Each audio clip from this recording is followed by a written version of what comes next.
Hi, my name's Travis Todd. I'm leading Silicon Allee at Fraunhofer's Heinrich Hertz Institute. Fraunhofer is one of Germany's largest applied research institutions. Our mission is to create startups from their deep tech research. My background is being a startup founder myself a few times over here in Berlin, Germany. I now do some angel investing as well on the side, and generally just trying to bring some of the American startup entrepreneurial spirit that I have as an American to the Berlin ecosystem. So I think the defining characteristics of a startup are that they typically are in an innovative field, obviously. So trying to disrupt some existing technology with a new innovative way of either a new business model or a new technological advantage.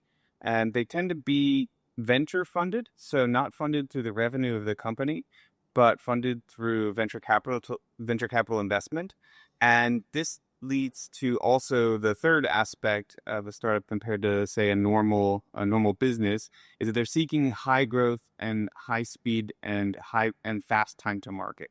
So they want to grow as quickly as they can, get as many users as they can, scale their revenue and scale as quickly as possible. And that's where venture capital kind of becomes the engine for startups.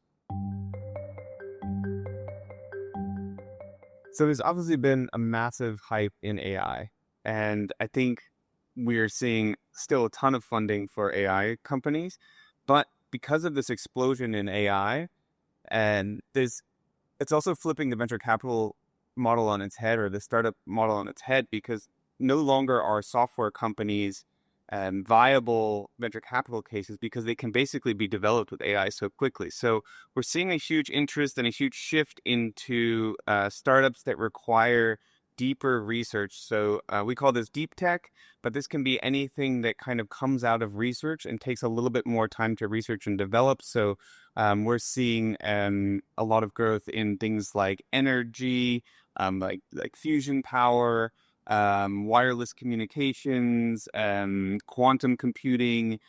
These kind of deep research-based technologies are seeing a resurgence at the moment, especially with countries and organizations like the EU seeking to create digital tech sovereignty. There's a big focus on these hard tech problems at the moment.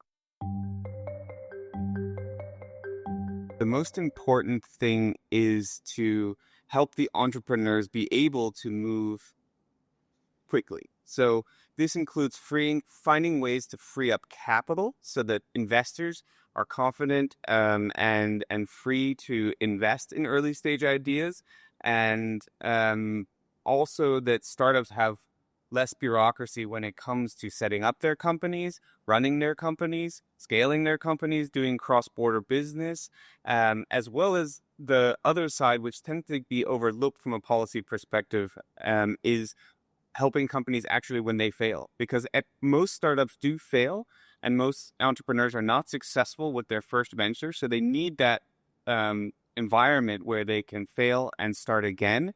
And so easing that transition from shutting down your first company and being able to start your next one is a key component that I think a lot of policymakers overlook. So there's this concept called the startup flywheel. And like any wheel, it needs to move smoothly in a circle and turn quickly to be successful. And so anything that limits this wheel from turning is going to limit the startup ecosystem. And the basis of this flywheel is that if you are a founder, you should be able to start a company, raise capital, grow that company, raise more capital, and then eventually IPO, sell, or exit that company so that you can then in turn become an angel investor, start another company, or reinvest in that ecosystem. And once you kind of get that reinvestment so that the startups founding more companies, the serial entrepreneurs either becoming investors or starting their next company, that's when that flywheel is turning. So anything that kind of limits that growth and limits that ability for that flywheel to turn will limit a country's startup ecosystem. So for one example, if can't shut down your company easily, and it takes years, and you can't move on to your next startup, that's causing that wheel to stop turning, and that's a really big problem. There's a lot of factors, obviously, that make the US startup ecosystem successful. One is the ability for capital to flow quickly and easily. There's established venture capital investors. Investing in startups is not a new thing. And you have big companies, big tech companies, and big companies that are used to acquiring small companies and small startups. So the acquisition environment is really good. And then with that, you also have role models and tech entrepreneurs who can foster the next generation and mentor them and advise them and show them how to grow high growth companies. And then lastly, the US is a massive homogeneous, mostly market that's all speaking the same language. So it's really easy to scale in a massive market. So the EU is naturally a little bit more fragmented and not a lot of centralized initiatives in the past. Every member state was trying to do their own kind of startup thing that fit their ecosystem.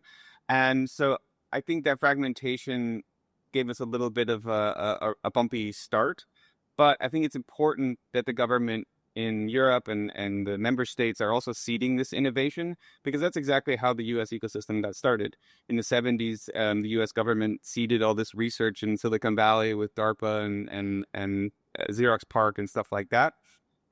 So I think that's a great start, but I think the important thing is to let the private sector also evolve and take control and drive the innovation, and not try and have too much top-down innovation driven, but really look at what the market is demanding and grow. And I think that's what we can learn from the US.